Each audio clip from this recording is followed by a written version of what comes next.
rear end's gonna come out of the car. Lower control arms, I've got Maximum Motorsports heavy duty lower control arms. And hard bar I already got. Went with the heavy duty torque arm bar just because the standard one would have worked, but when you add a Whipple to the car, Maximum Motorsports said just do the heavy duty. So I did. My exhaust needs to be welded up properly. Leave the 2.5-inch cat back just because I just don't have all the right tools, man. Doing this swap is gonna be a bad day for you. So as you can see, Maximum Motorsports everything, Cook's headers, Gen 3, 10R80. I even got the back crossbar to fit. And this header was the header that had clearance issues. So, and Cook's customer service was just not the best. So unfortunately, if I ever do another Coyote swap like in another car of mine, I won't be using Cook's. Stiffler's cross member. So we have to do the subframe connectors next. And that's why I ran this the way it is. And I'm gonna wrap all the fuel like I did already in this stuff. Let me grab a light for you guys so you can see. And then we'll go through all this stuff that I'm doing right here and all these instructions in a second. There's the pan hard bar. Where's my light? Okay. So first thing I had to do is I had to get in here and move the K member around so nothing's touching. Basically I had one of my headers was touching on this side over here. I don't know if you guys can see it up in there. It was touching on the corner in there, and it was touching in a couple other spots, and I got those fixed, and we have no more touching. But yeah, you could definitely tell something was touching. The car was smooth, but as you revved it up higher and higher, you could feel a vibration. So now this is an older Maximum Motorsports K member. On the new versions, you're not gonna have this bar. This bar is gonna come here and weld to here. I had to sand this down to get this older. It was brand new when I bought it, but it's an older version, so I have just enough clearance, as you guys can see there. I don't know if you guys can see that with my GoPro or this camera, for the motor to clear no problem.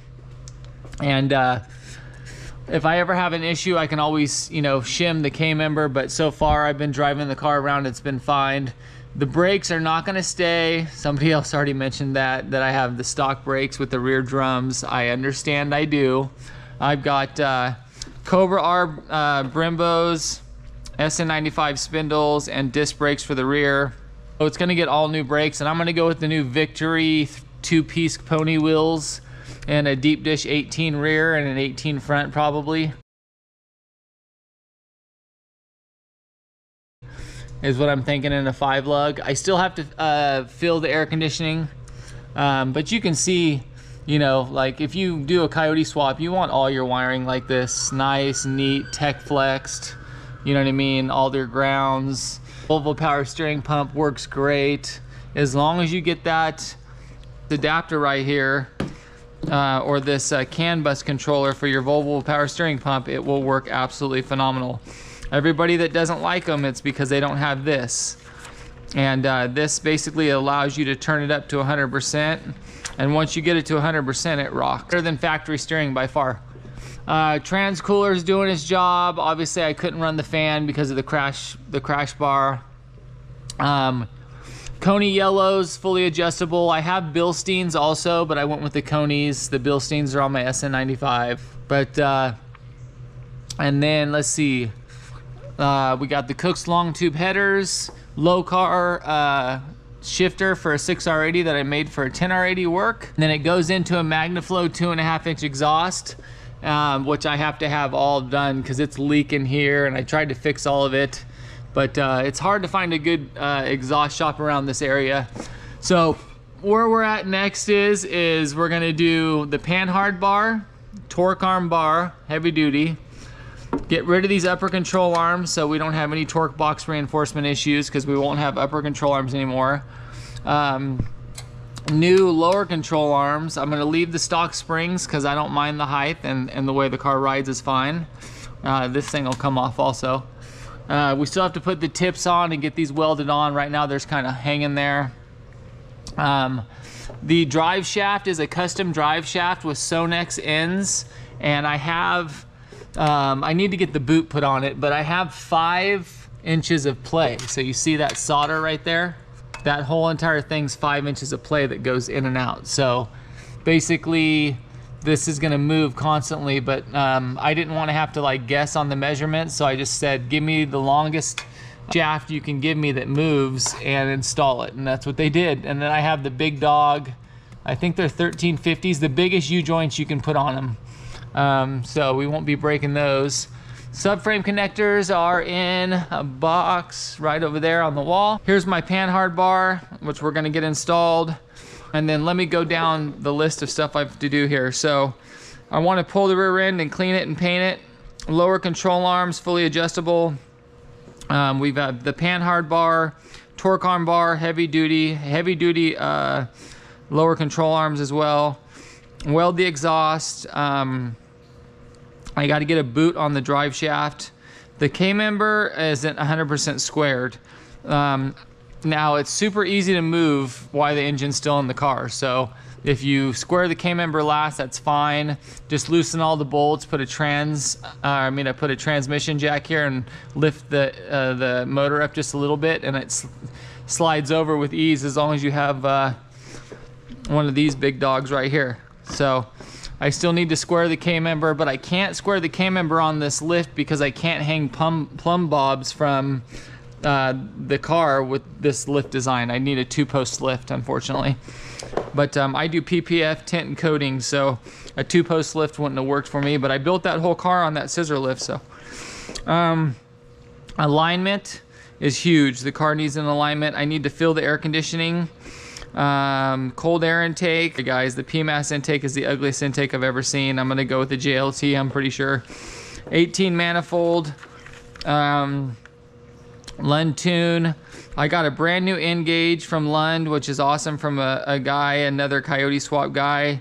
I got the rear sway bar and the front sway bar, the Brembo brakes, 5-lug swap, Cobra rear disc brakes, 31 spline axles. I'm gonna go with the 331 rear gear. I have a 308 right now. And I'm gonna do C-clip eliminators.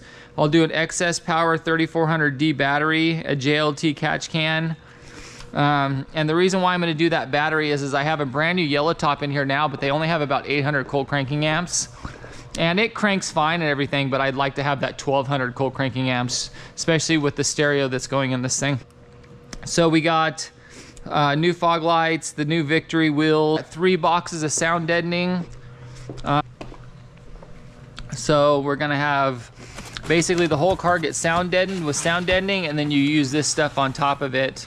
SN95 spindles, and then this is the Cobra rear brake setup with the e-brakes and everything. Adding weight, guys, you got to understand that, you know, this car should be an 11-second car, 1090 car with a tune and all these little bolt-ons, and then once I put a Whipple on it, it'll be stupid nasty fast with 10 pounds, so I'm not too worried about weight. I want it comfortable and as quiet as possible inside. Let's get this out of here. Ugh. Okay, so I've got 3 JL audio amplifiers, 2 600/4s, and a 1200/1. The other one is at my house. I've got 1 Focal 1100.1 Class D amplifier. Here's one of the Mosconi processors, 6 to 8 V8, 8-volt output.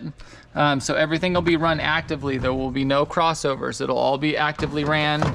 And then this is the new 6 to 8 Pro, brand new in the box that I haven't even messed with yet.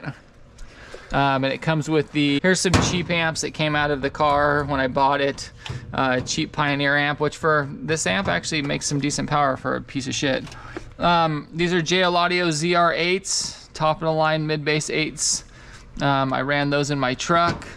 I had a 3-way front stage, and I have a brand new set of hybrid audio Legata L6 SEs, top of the line 6.5s. Another set of Focal mids and highs. All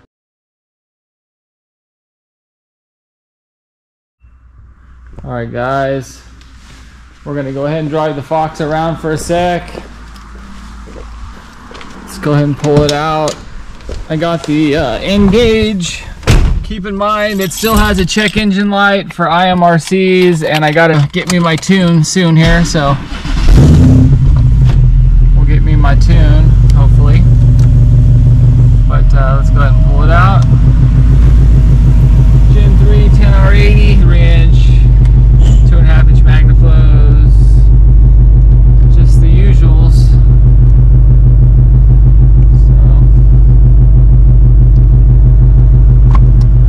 6-inch lift, looking fresh to death. i3 ceramic window film, full frontal PPF. We got black on the hood in the middle, looking fire. And then we got that Coyote swap, baby, that Gen 3. Ooh, I left my headlights on, son of a bitch. But so far so good. I'm still rocking stock brakes, by the way, also, so we got to do brakes.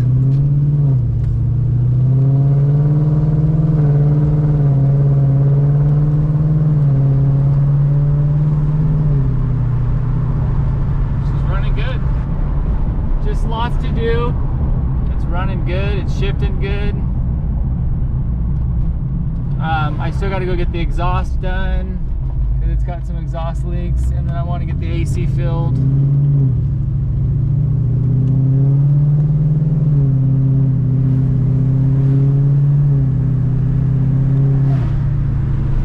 But it's running good. You know, the alignment's way off, obviously. But we'll get the alignment dialed, and then once we get the alignment dialed, I'm going to sound deaden the whole car. I want to sound deaden everything. Ooh, it wants to go. I'll give you that. Woohoo! So I'm going to turn around just because I don't want to push my luck. I just wanted to drive it around a little bit and see how it drove. I can definitely.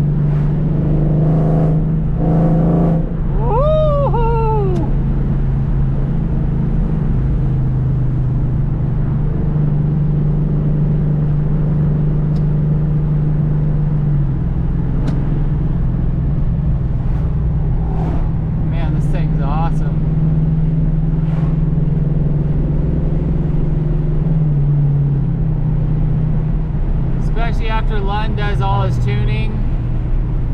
You know, Lund's the best tuner there is. I was going to go to Sean at AED, but the guy's a complete asshole, so I'm not going to take my car to him. I'll take it to Lund. They're the best.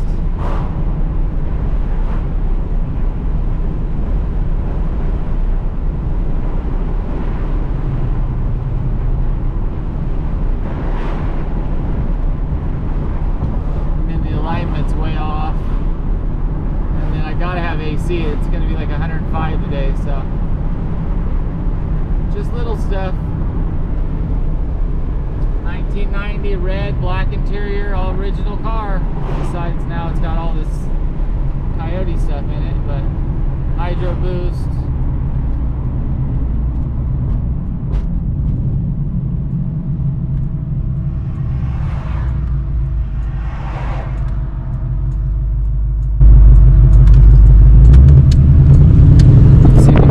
Exhaust.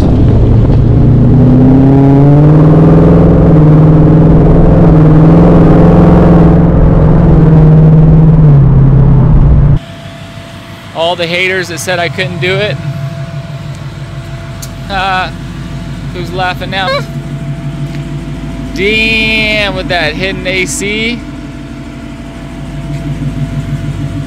Look at that.